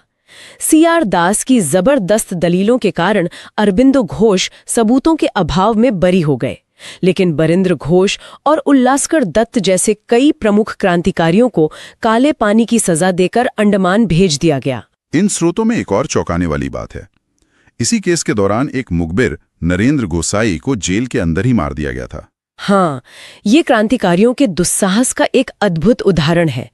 इससे पहले कि नरेंद्र गोसाई सरकारी गवाह बनकर सबराज उगल पाता, कन्हैयालाल दत्त और सत्येंद्र बोस ने जेल के अस्पताल के अंदर ही उसे गोली मार दी। तो ये जो क्रांति की आग बंगाल में लगी थी, क्या ये वहीं तक सीमित रही या इसकी लपटें भारत के बाहर भी पहुंची? ये आग 7 समंदर पार भी पहुंची। यहाँ गदर आंदोलन का जिक्र करना बहुत जरूरी है। गदर पार्टी? हाँ, लाला हरदयाल जैसे क्रांतिकारियों ने अमेरिका और कनाडा में बसे हजारों भारतीयों को संगठित किया। 1913 में सैन फ्रांसिस्को में गदर पार्टी की स्थापना हुई। उन्होंने गदर नाम का एक अखबार निकाला, जिसके पहले अंक के मुख पृष्ठ पर ही लिखा था, अंग्रेजी राज का दुश्मन। और इस पूरे दौर में, चाहे वो बंगाल हो या सैन फ्रांसिस्को, महिलाओं की भूमिका भी असाधारण रही। वो सिर्फ समर्थक नहीं थी। नहीं, वो खुद योद्धा थीं। उन्हें अलग से देखने की जरूरत ही नहीं है। वो इस कहानी का एक अभिन्न हिस्सा थीं। मैडम भीकाजी कामा, जिन्होंने 1907 में जर्मनी में भारत का पहला झंडा फहराया। हाँ। और जब हम सशस्त्र संघर्ष की बात करते हैं तो प्रीतिलता वादेदार का नाम कैसे भूल सकते हैं। उन्होंने चटगांव में एक यूरोपीय क्लब पर सशस्त्र हमले का नेतृत्व किया और जब पुलिस से घिर गईं तो गिरफ्तारी से बचने के लिए साइनाइड खाकर शहादत को चुना। तो जब हम इस पूरे दौर को 1905 से लेकर लगभग 1920 तक एक साथ देखते हैं तो इसे अग्नियुग कहना बिल्कुल सही लगता है। बिल्कुल। इसने एक बात साफ कर दी कि भारत अब गिड़गिड़ाएगा नहीं, संघर्ष करेगा। और अगर हम इस युग की विरासत का विश्लेषण करें तो ये बहुत गहरी है। पहली नजर में लग सकता है कि इन क्रांतिकारियों को फौरी सफलता नहीं मिली, लेकिन उनके बलिदान ने ही वो जमीन तैयार की जिस पर गांधी जी ने बाद में अपने विशाल जन आंदोलनों की इमारत खड़ी की। अच्छा। इन क्रांतिकारियों ने अपने बलिदान से अंग्रेजों के अजय होने का जो भ्रम था उसे तोड़ दिया। उन्होंने आजादी को एक दूर के सपने से एक हासिल किए जा सकने वाले लक्ष्य में बदल दिया। तो एक तरह से इन गरमपंथी क्रांतिकारियों ने जो नींव रखी, गांधी जी ने उस पर एक अलग तरीके से निर्माण किया। बिल्कुल। स्वदेशी आंदोलन और क्रांतिकारी राष्ट्रवाद दोनों ने मिलकर भारतीय जनता को जगाया, उन्हें संगठित होना सिखाया और उनमें त्याग और बलिदान की भावना भरी। इसी तैयार जमीन पर गांधी जी ने सत्याग्रह और अहिंसा के बीज बोए, जो एक विशाल पेड़ बने। आज हम जिस आजादी की हवा में सांस ले रहे हैं, उसकी जड़ों को इन्हीं अनगिनत वीरों के लहू और त्याग ने सींचा है। सही कहा। तो चलिए, आज की इस पड़ताल को हम एक सवाल के साथ यहीं छोड़ते हैं। क्रांतिकारी राष्ट्रवाद का हिंसक रास्ता और गांधी जी का अहिंसक मार्ग, क्या ये आजादी के दो अलग अलग रास्ते थे या फिर एक ही मंजिल तक पहुंचने के लिए जरूरी दो अलग अलग पड़ाव? गांधी युग, एक महानायक का उदय। हाँ, इसमें गांधी जी का चश्मा है, चरखा है और एक नक्शा। यह हमें सीधे उस दौर में ले जाता है। और इसमें जो सबसे जरूरी बात है वो है सत्याग्रह का प्रयोग और जन आंदोलन का निर्माण। मतलब गांधी जी ने भारत आकर सीधे कोई बड़ा आंदोलन नहीं शुरू किया। नहीं, बिल्कुल नहीं। उन्होंने पहले भारत को समझा, छोटे छोटे प्रयोग किए और यहीं से एक वकील के महात्मा बनने का सफर शुरू होता है। सही कहा। स्लाइड पर एक एग्जाम अलर्ट भी है। गांधी जी 9 जनवरी 1915 को भारत लौटे थे, जिसे अब प्रवासी भारतीय दिवस के रूप में मनाया जाता है। हाँ, ये एक बहुत महत्वपूर्ण तथ्य है। उनकी वापसी की अहमियत को दिखाता है। तो अब हम अगली स्लाइड पर आते हैं। ये उनके शुरुआती प्रयोगों के बारे में है। चंपारण, खेड़ा और अहमदाबाद। चंपारण 1917, ये क्या था? ये बिहार के नील किसानों का मामला था। उनसे जबरदस्ती नील की खेती करवाई जा रही थी। अच्छा। और ये भारत में गांधी जी का पहला सफल सत्याग्रह था, एक तरह से पहला सविनय अवज्ञा आंदोलन। और फिर खेड़ा में, वो 1918 में हुआ था। खेड़ा में फसल बर्बाद हो गई थी, लेकिन अंग्रेज लगान माफ करने को तैयार नहीं थे। तो गांधी जी ने किसानों के लिए कर माफी की मांग की। हाँ, और अहमदाबाद में भी 1918 में उन्होंने मजदूरों के लिए पहली बार भूख हड़ताल का इस्तेमाल किया, प्लेग बोनस को लेकर, है ना? बिल्कुल। तो इन तीनों घटनाओं ने उन्हें सीधे आम जनता से जोड़ दिया। उनका जनाधार यहीं से बनना शुरू हुआ। अब हम आते हैं 1919 पर। स्लाइड कहती है आक्रोश की ज्वाला। ये तो बहुत बड़ा मोड़ था, एक टर्निंग पॉइंट था। ये एक टर्निंग पॉइंट था। सबसे पहले आया रॉलेट एक्ट, जिससे काला कानून भी कहा गया। हाँ, बिना अपील, बिना वकील, बिना दलील। मतलब सरकार किसी को भी सिर्फ शक की बिना पर जेल में डाल सकती थी। इसने तो अंग्रेजों का असली चेहरा सामने ला दिया। और फिर 13 अप्रैल 1919, जलियांवाला बाग हत्याकांड। जनरल डायर ने निहत्थे लोगों पर गोलियां चलवा दी। इस एक घटना ने, कह सकते हैं कि ब्रिटिश न्याय प्रणाली से गांधी जी का विश्वास पूरी तरह से तोड़ दिया। और इसी के विरोध में रविंद्रनाथ टैगोर ने अपनी नाइटहुड की उपाधि भी लौटा दी थी। हाँ, और फिर आया खिलाफत आंदोलन। गांधी जी ने अली बंधुओं का समर्थन किया। हिंदू मुस्लिम एकता के लिए। बिल्कुल। स्लाइड के आखिर में लिखा है कि अब समय असहयोग का था। तो अगली स्लाइड असहयोग आंदोलन पर ही है, 1920 से 1922।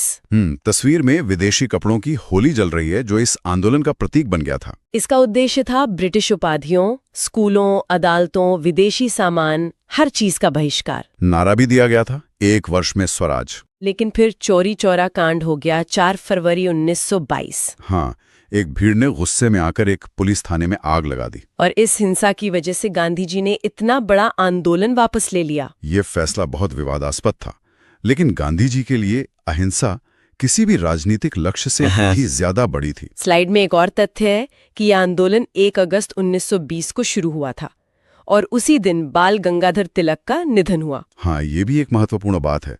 इसके बाद कुछ साल की शांति रही और फिर आया 1930 का दशक और दांडी मार्च, सविनय अवज्ञा आंदोलन, और इसका हथियार बना नमक। मुझे ये आज भी बहुत फैसिनेट करता है कि नमक जैसी आम सी चीज को उन्होंने अपना हथियार कैसे बनाया। और यही तो उनकी प्रतिभा थी।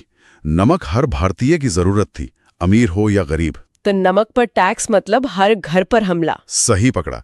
ये यात्रा 12 मार्च से 6 अप्रैल 1930 तक चली, साबरमती आश्रम से दांडी तक। 240 मील की पैदल यात्रा। वो अपने 78 चुने हुए साथियों के साथ निकले थे, और जब उन्होंने दांडी में एक मुट्ठी नमक उठाकर कानून तोड़ा तो वो ब्रिटिश साम्राज्य की नींव हिला रहे थे। बिल्कुल। इसका असर इतना हुआ कि 1931 में गांधी इरविन समझौता हुआ और गांधी जी दूसरे गोलमेज सम्मेलन में लंदन गए। हाँ, अब हम आते हैं लड़ाई के अंतिम प्रहार पर।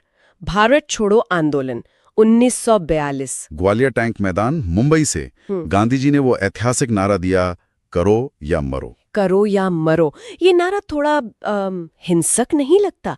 गांधी जी और ऐसा नारा? ये सवाल तब भी उठा था, लेकिन उन्होंने साफ किया कि इसका मतलब था या तो हम भारत को आजाद कराएंगे या इस कोशिश में जान दे देंगे। मतलब गुलामी में जीने से बेहतर है लड़ते हुए मर जाना। हाँ, पर अहिंसक तरीके से। और अंग्रेजों ने तुरंत ऑपरेशन 0 आवर चला दिया। बिल्कुल।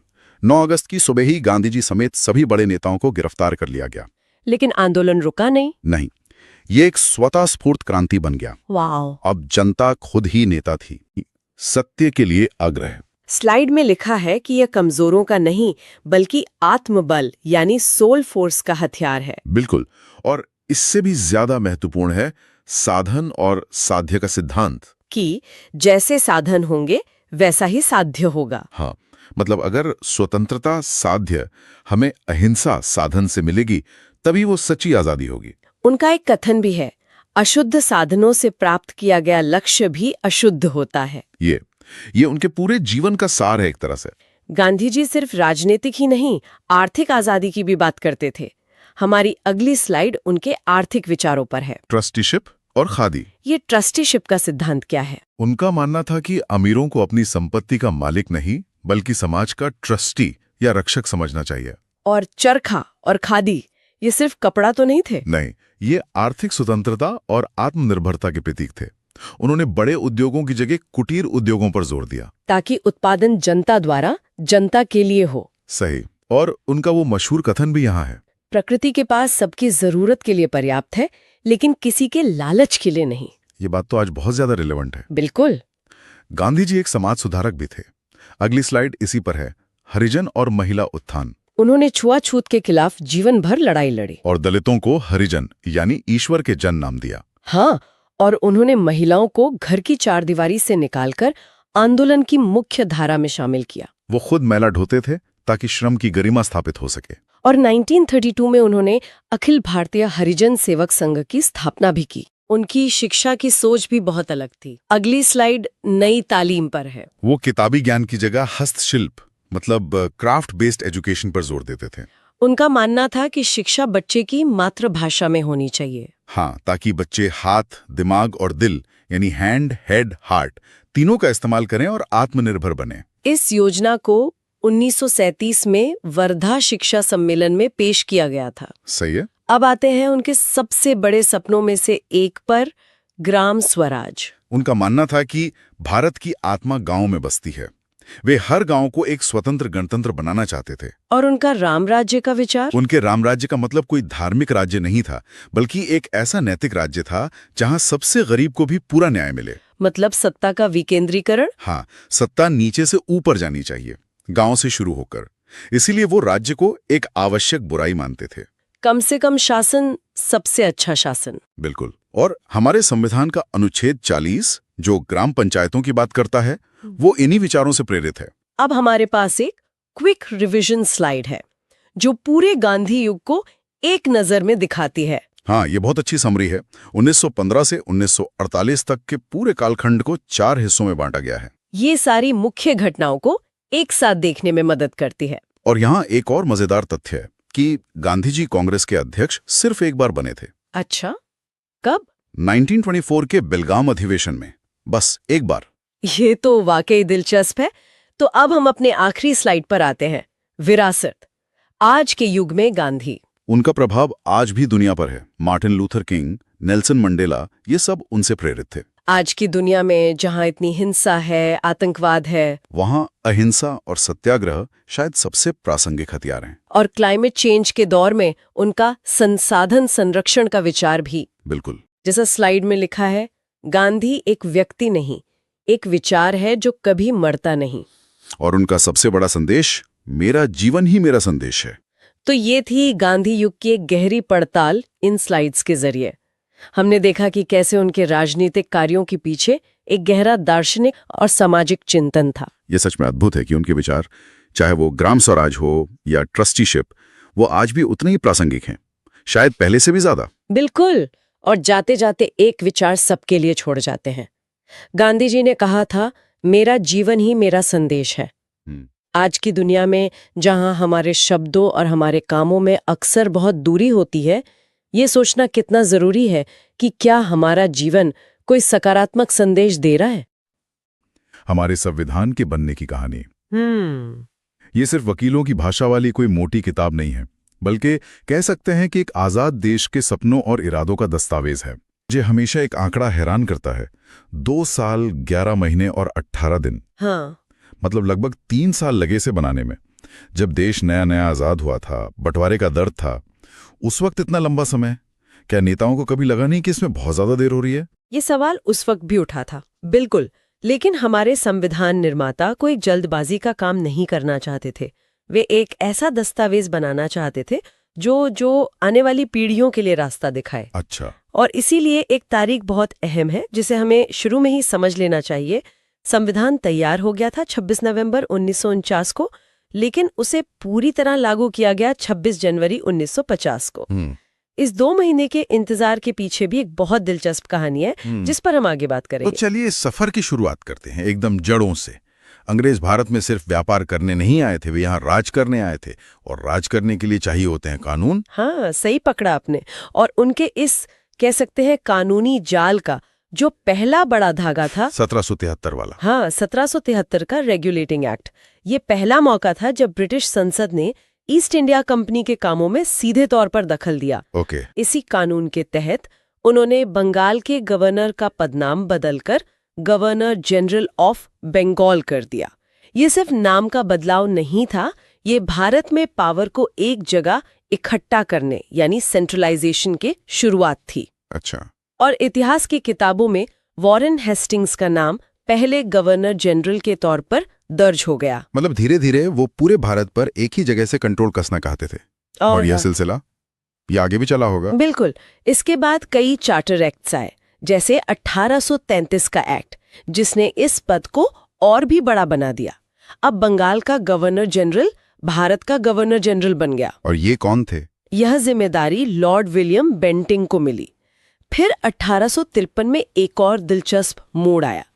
इसी एक्ट ने पहली बार भारतीयों के लिए सिविल सर्विसेज के दरवाजे एक खुली प्रतियोगिता के जरिए खोले। लेकिन इन सब कानूनों का मकसद तो आखिर में ब्रिटिश राज को मजबूत करना ही था, है ना? भारतीयों का भला करना तो नहीं। निश्चित रूप से ये सभी सुधार उनकी अपनी प्रशासनिक सुविधा के लिए थे। लेकिन जब अंग्रेज ये कानून बना रहे थे, तब शायद उन्होंने अनजाने में ही हमारे भविष्य के संविधान की नींव रख दी थी। खासकर 1935 में आया एक एक्ट जिसे कई लोग हमारे संविधान का ब्लूप्रिंट तक कहते हैं। यहाँ एक बड़ा दिलचस्प विरोधाभास है। आजाद भारत की नींव एक ऐसे कानून पर रखी गई जो अंग्रेजों ने हम पर अपना शासन चलाने के लिए बनाया था। और यही हमारे संविधान निर्माताओं की व्यावहारिकता को दिखाता है। उन्होंने अच्छी प्रशासनिक संरचनाओं को सिर्फ इसलिए खारिज नहीं कर दिया क्योंकि वो अंग्रेजों ने बनाई थी। सही है। 1935 के इस एक्ट का करीब 70% हिस्सा किसी न किसी रूप में हमारे आज के संविधान में मौजूद है। इसमें राज्यों को अपने मामलों में थोड़ी आजादी दी, जिसे प्रोविंशियल ऑटोनॉमी कहते हैं। और केंद्र में? और केंद्र में एक अजीब सी व्यवस्था बनाई जिसे द्वैध शासन या डायरकी कहते हैं। ये डायरकी, ये क्या चीज थी असल में? डायरकी का मतलब था दोहरा शासन। कुछ जरूरी विभाग जैसे रक्षा और विदेश मामले वाइसरॉय ने अपने पास रखे। अच्छा। और बाकी कम जरूरी वाले जैसे शिक्षा और स्वास्थ्य भारतीय मंत्रियों को दे दिए गए। ये सत्ता देने का एक दिखावा ज्यादा था, असली कंट्रोल अभी भी अंग्रेजों के हाथ में ही था। वैसे इसी एक्ट ने बर्मा को भी भारत से अलग कर दिया था। तो एक तरफ अंग्रेज अपने हिसाब से कानून बना रहे थे, लेकिन भारतीय नेता भी तो चुप नहीं बैठे होंगे। उन्होंने भी तो अपना एक विजन तैयार किया होगा। बिल्कुल, बल्कि उन्हें चुनौती दी गई थी। अंग्रेजों ने मजाक उड़ाते हुए कहा कि भारतीय इतने बटे हुए हैं कि कभी एकमत होकर अपना संविधान बना ही नहीं सकते। अच्छा। इसी चुनौती का जवाब थी 1928 की नेहरू रिपोर्ट। ये मोतीलाल नेहरू वाली रिपोर्ट है ना? जी, मोतीलाल नेहरू की अध्यक्षता में बनी इस कमेटी ने भारतीयों द्वारा अपना संविधान बनाने का पहला ठोस प्रयास किया। और जवाहरलाल नेहरू? जवाहरलाल नेहरू इसके सचिव थे और सुभाष चंद्र बोस भी सदस्य थे। इसी रिपोर्ट में पहली बार मौलिक अधिकारों और डोमिनियन स्टेटस की मांग की गई थी। लेकिन अंग्रेजों ने तो इसे नहीं माना होगा। नहीं, उन्होंने इसे रद्दी की टोकरी में डाल दिया, लेकिन इसने ये साबित कर दिया कि भारतीय अपने भविष्य का खाका खुद खींच सकते हैं। और फिर वक्त बदला, दूसरा विश्व युद्ध हुआ और अंग्रेजों की दुनिया पर पकड़ कमजोर पड़ गई। उन्हें समझ आ गया कि अब भारत को ज्यादा दिन गुलाम नहीं रखा जा सकता। बिल्कुल, और इसी के साथ भारत की आजादी की सबसे बड़ी बाधा को दूर करने की कोशिश शुरू हुई। 1946 में ब्रिटेन से 3 कैबिनेट मंत्री भारत आए। Cabinet mission? हाँ, कैबिनेट मिशन। उनका मुख्य काम था सत्ता को शांतिपूर्ण तरीके से भारतीयों को सौंपने का रास्ता बनाना। और इसी मिशन ने संविधान सभा का आइडिया दिया, है ना? सही कहा। इस मिशन ने उस वक्त के लिए अलग पाकिस्तान की मांग को तो नामंजूर कर दिया, लेकिन एक ऐसी संविधान सभा या कॉन्स्टिट्यूएंट असेंबली बनाने का सुझाव दिया जो पूरे भारत के लिए संविधान लिखेगी। ओके। इसी प्लान के तहत चुनाव हुए, 389 सीटें तय हुई और हमारी संविधान सभा ने आकार लेना शुरू किया। एक मिनट, ये जो 389 सदस्य थे, क्या इन्हें आम जनता ने चुना था जैसे आज हम सांसद चुनते हैं? नहीं, ये एक बहुत जरूरी बात है। ये एक अप्रत्यक्ष चुनाव था। अच्छा। इन सदस्यों को सीधे जनता ने नहीं, बल्कि उस समय की प्रांतीय विधानसभाओं के सदस्यों ने चुना था। और फिर वो दिन आया जब ये सब लोग एक साथ बैठे। 9 दिसंबर 1946 संविधान सभा की पहली बैठक हुई, लेकिन उस कमरे में खालीपन था। मुस्लिम लीग ने इसका बहिष्कार किया था क्योंकि वो अपनी अलग संविधान सभा पर अड़े हुए थे। तो उस पहली मीटिंग का अध्यक्ष कौन था? उस दिन फ्रांस की एक परंपरा का पालन करते हुए सभा के सबसे बुजुर्ग सदस्य डॉक्टर सच्चिदानंद सिन्हा को अस्थायी अध्यक्ष बनाया गया। अस्थायी? हाँ, सिर्फ पहली मीटिंग के लिए। 2 दिन बाद ही 11 दिसंबर को सभा ने डॉक्टर राजेंद्र प्रसाद को अपना स्थायी अध्यक्ष चुन लिया। और एक और नाम है जो हमें नहीं भूलना चाहिए, BN राव। वो सभा के संवैधानिक सलाहकार थे, एक ऐसे जीनियस जो पर्दे के पीछे रह के काम कर रहे थे। तो सभा बन गई, अध्यक्ष चुन लिए गए, अब काम शुरू हुआ। लेकिन किसी भी बड़े काम को शुरू करने से पहले एक लक्ष्य तय करना होता है। सभा का लक्ष्य क्या था? ये लक्ष्य तय हुआ 13 दिसंबर 1946 को, जब जवाहरलाल नेहरू ने उद्देश्य प्रस्ताव यानी ऑब्जेक्टिव्स रेजोल्यूशन पेश किया। उद्देश्य प्रस्ताव? हाँ, ये सिर्फ एक प्रस्ताव नहीं था, ये होने वाले संविधान की आत्मा थी, उसका विजन था। इसमें क्या खास बातें थी? इसका निचोड़ ये था कि आजाद भारत एक स्वतंत्र संप्रभु गणराज्य होगा।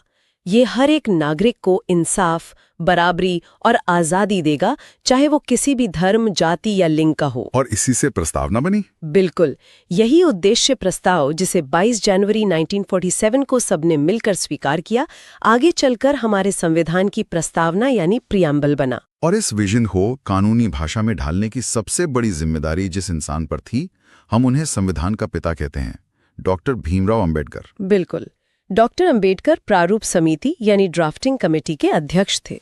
इसमें कितने लोग थे? ये 7 सदस्यों की वो टीम थी जिसका काम संविधान का कच्चा मसौदा तैयार करना था। उन्हें आधुनिक भारत का मनु भी कहा जाता है। कहते हैं कि उन्होंने लगभग 60 देशों के संविधानों को पढ़ा था ताकि भारत के लिए सबसे अच्छी चीजें चुनी जा सकें। उनका सबसे बड़ा योगदान क्या माना जाता है? सिर्फ मसौदा तैयार करना नहीं, उनका सबसे बड़ा योगदान था सभा में होने वाली बहसों में हर सवाल का जवाब देना, हर शंका को दूर करना और सामाजिक न्याय, खासकर दलितों और पिछड़े वर्गों के अधिकारों को संविधान के केंद्र में रखना। वो एक मजबूत चट्टान की तरह खड़े रहे। लेकिन जिस वक्त ये सब महान काम हो रहा था, बाहर देश एक बहुत बड़े दर्द से गुजर रहा था, बंटवारा। 1947 के स्वतंत्रता अधिनियम ने हमें आजादी तो दी, लेकिन देश को बांटकर। इसके असर सभा पर भी पड़ा होगा। सीधा असर पड़ा। जो सदस्य अब पाकिस्तान बन चुके इलाकों से थे, वो सभा का हिस्सा नहीं रहे। सदस्यों की संख्या 389 से घटकर 299 रह गई। और इसी के साथ सभा पर एक और जिम्मेदारी आ गई। वो क्या? अब वो सिर्फ संविधान नहीं बना रही थी, बल्कि आजाद भारत की पहली संसद के तौर पर भी काम कर रही थी। अच्छा, मतलब दोहरी भूमिका? जी, देश चलाने के लिए जरूरी कानून भी वहीं बना रही थी। ये एक दिलचस्प दोहरी भूमिका थी। जब सभा संविधान बनाने के लिए बैठती तो अध्यक्षता डॉक्टर राजेंद्र प्रसाद करते, और जब संसद के तौर पर? और जब वो संसद के तौर पर कानून बनाने के लिए बैठती तो अध्यक्षता जीवी मामलंकर करते थे। एक मिनट रुकिए, जो आप कहती हैं कि हमने 60 देशों के संविधानों को पढ़ा, ब्रिटेन से संसदीय प्रणाली ली, अमेरिका से मौलिक अधिकार लिए, तो ये सुनने में ऐसा लगता है जैसे हमने बस दुनिया भर से अच्छी चीजें कॉपी पेस्ट कर दी। क्या ये उधार का थैला वाली आलोचना सही नहीं है फिर? ये सवाल बहुत उठता है और ये अधूरा सच है।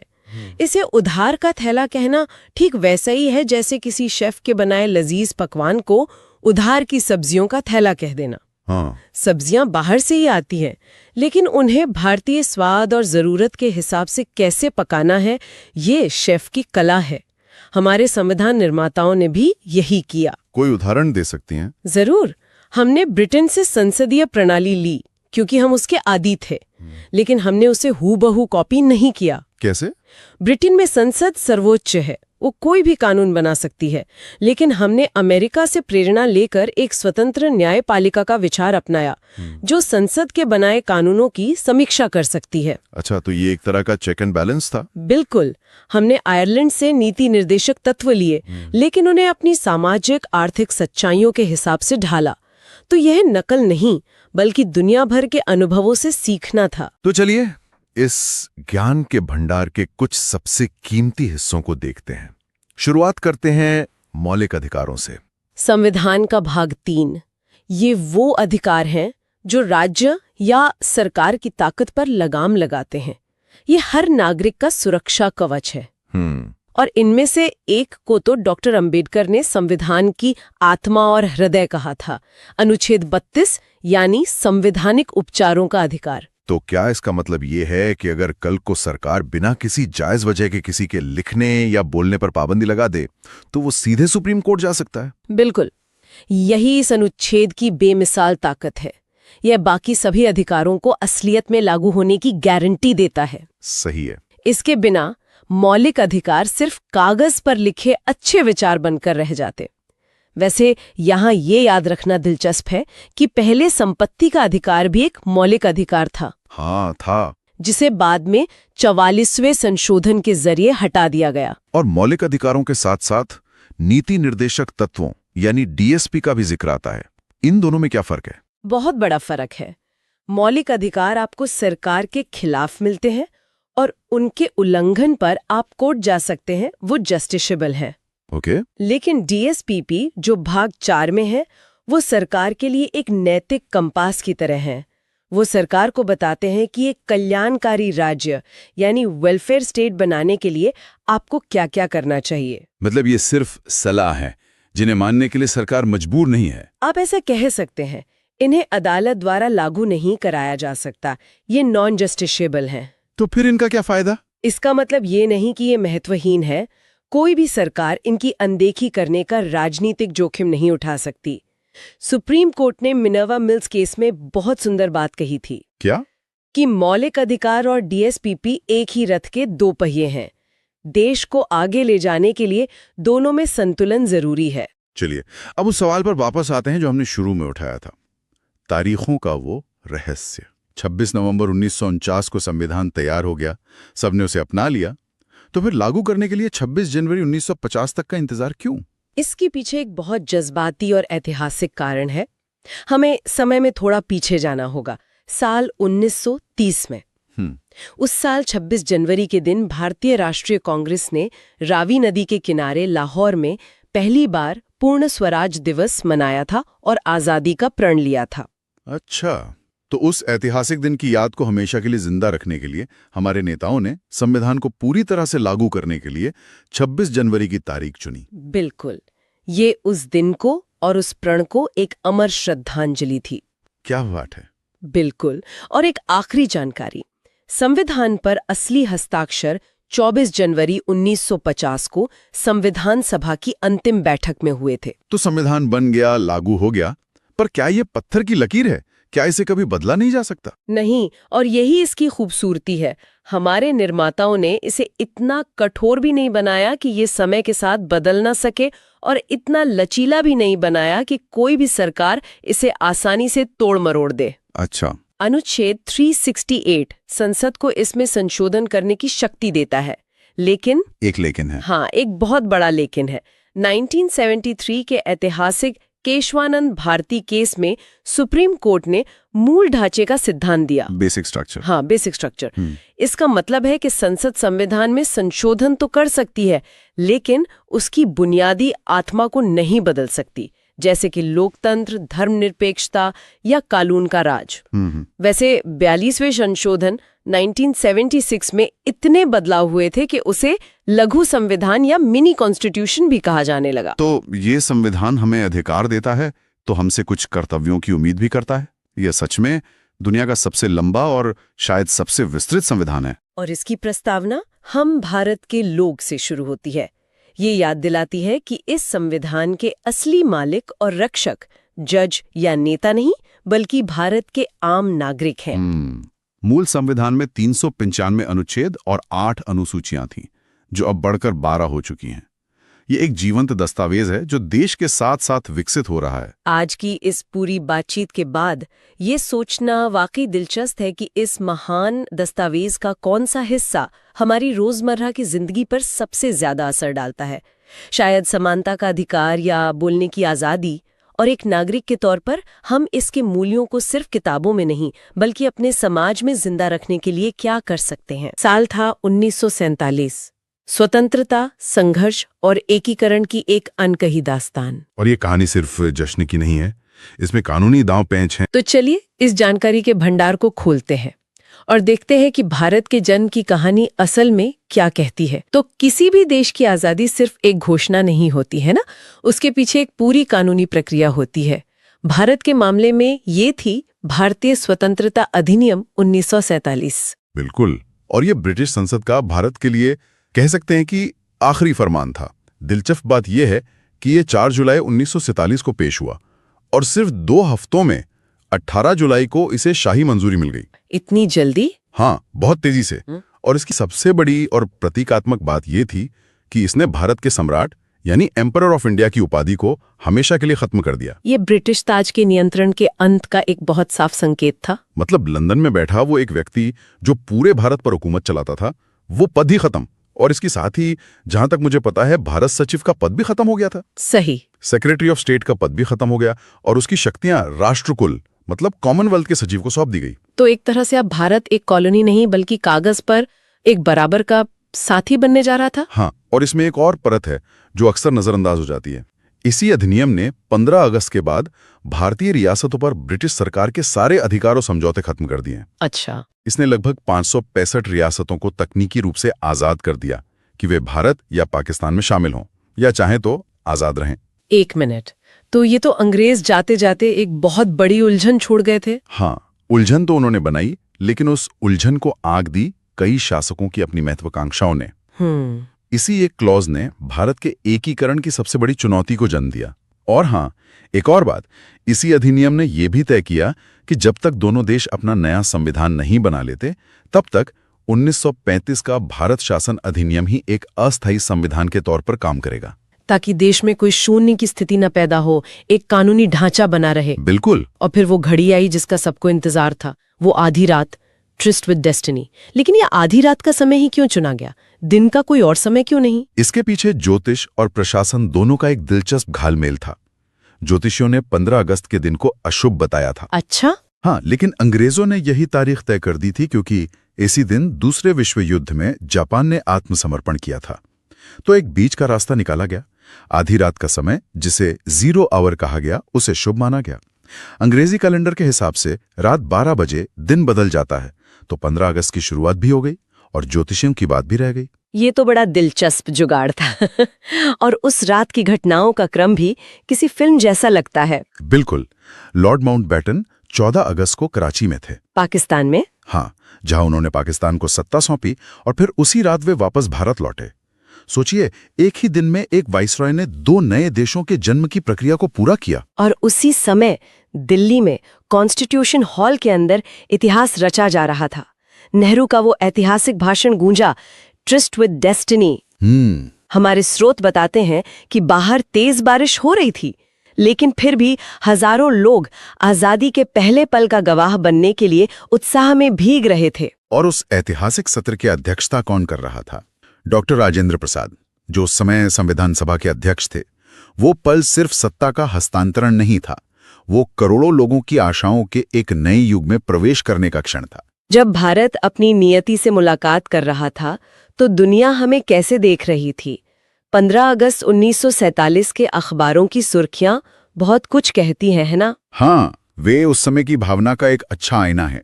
भारत में द टाइम्स ऑफ इंडिया ने बहुत सीधी और सशक्त headline the, birth of India's freedom, Bharat की आजादी का जन्म। और हिंदुस्तान टाइम्स ने लिखा, India independent, British rule ends. ये सुर्खियां एक युग के अंत और दूसरे की शुरुआत का ऐलान कर रही थीं। वहीं अमेरिकी अखबार द वॉशिंगटन पोस्ट ने 2 कॉलम की खबर में लिखा, भारत ने संप्रभुता हासिल कर ली। लेकिन यहाँ एक और पहलू है। द न्यूयॉर्क टाइम्स ने आजादी की खबर के साथ साथ भारत पाक विभाजन और दंगों की खबर भी छापी। अच्छा, तो मतलब वो सिर्फ जश्न नहीं दिखा रहे थे? नहीं, ये दिखाता है कि दुनिया भारत के जन्म के जश्न और विभाजन के दर्द, इन दोनों रियलिटीज को एक साथ देख रही थी। शायद एनवाईटी की खबर ज्यादा हकीकत के करीब थी। और हमारे अपने क्षेत्रीय प्रेस ने क्या कहा? गुजरात समाचार ने इसे बहुत काव्यात्मक ढंग से लिखा, गुलामी की स्याह रात का अंत, आजादी का उदय। ये केवल एक समाचार नहीं, एक भावना थी। आजादी मिली, लेकिन उसकी एक बहुत भारी कीमत चुकानी पड़ी। ये थी विभाजन की त्रासदी। ये सिर्फ एक लकीर नहीं थी, ये एक जख्म था जो शायद आज भी पूरी तरह भरा नहीं है। इसे इतिहास के सबसे बड़े और सबसे तेज विस्थापनों में से एक माना जाता है। रेडक्लिफ लाइन ने सिर्फ पंजाब और बंगाल की जमीन को नहीं चीरा, उसने नदियों, खेतों, गांवों और सबसे बढ़कर दिलों और परिवारों को भी बांट दिया। रातों रात लोग अपने ही घरों में विदेशी बन गए। आंकड़े क्या कहते हैं? कितने लोग प्रभावित हुए? अनुमान है कि लगभग 1.4 करोड़ लोग बेघर हुए। 1.4 करोड़। और हिंसा का आंकड़ा तो दिल दहला देने वाला है। करीब 5 से 10 लाख लोग मारे गए। ये सोचना भी मुश्किल है कि जहां एक तरफ दिल्ली में आजादी का जश्न मन रहा था, वहीं महात्मा गांधी बंगाल के नोआखली में थे। वो जश्न से दूर थे। बिल्कुल, वो उस हिंसा के जख्मों पर मरहम लगाने की कोशिश कर रहे थे, सांप्रदायिक शांति के लिए अनशन पर थे। लेखिका इस्मत चुगताई ने इस दर्द को अपने शब्दों में बहुत गहराई से बयान किया था। जिनके जिस्म साबुत थे, उनके दिल टुकड़े टुकड़े हो गए थे। वाह! ये सिर्फ आंकड़ों की कहानी नहीं है, ये इंसानी दर्द की एक अंतहीन दास्तान है। और इस हिंसा का सबसे क्रूर, सबसे अमानवीय रूप महिलाओं ने झेला। उन्हें सिर्फ व्यक्ति नहीं बल्कि समुदाय की इज्जत का प्रतीक बना दिया गया। ये समझना बहुत जरूरी है। महिलाओं के शरीर को युद्ध के मैदान की तरह इस्तेमाल किया गया। उनके शरीर को समुदाय के सम्मान मतलब कम्युनिटी ऑनर का प्रतीक माना गया। तो मतलब प्रतिद्वंदी धर्म को अपमानित करने के लिए? हाँ, उसे नीचा दिखाने के लिए महिलाओं का अपहरण किया गया, उनके साथ हिंसा की गई। ये हिंसा व्यक्तिगत दुश्मनी का नतीजा नहीं थी। ये एक समुदाय द्वारा दूसरे समुदाय को एक क्रूर राजनीतिक संदेश देने का हथियार थी। नारीवादी इतिहासकारों जैसे उर्वशी बुटालिया और ऋतु मेनन ने इसे जेंडर्ड वायलेंस कहा है। ऐसी हिंसा जो खास तौर पर किसी लिंग को निशाना बनाकर की जाए। सही। हमारे स्रोत बताते हैं कि इसके बाद रिकवरी एक्ट आया।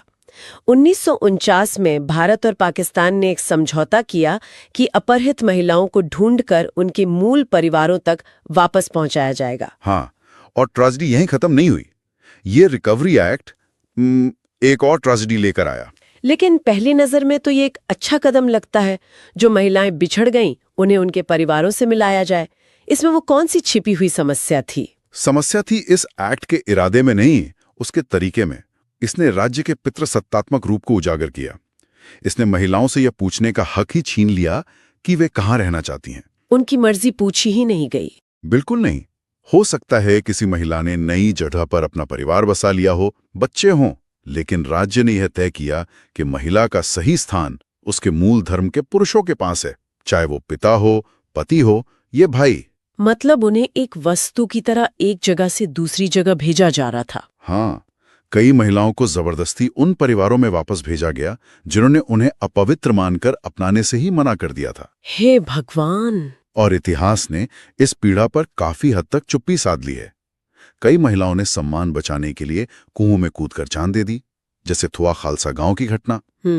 समाज ने पुरुषों की अपनी महिलाओं की रक्षा करने में नाकामी छिपाने के लिए इन महिलाओं को शहीद बताकर महिमा मंडित तो किया, लेकिन उनके दर्द को नहीं समझा। और जो महिलाएं बरामद हुईं, उनके बच्चों का क्या हुआ?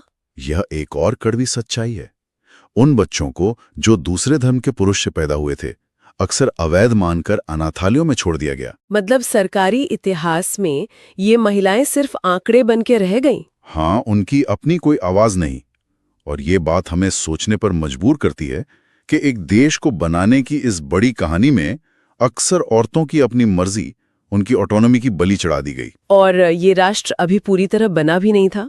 विभाजन ने देश को बाहर से तोड़ा था, लेकिन अंदर भी तो 565 रियासतें थीं। सही कहा, ये एकीकरण की चुनौती थी।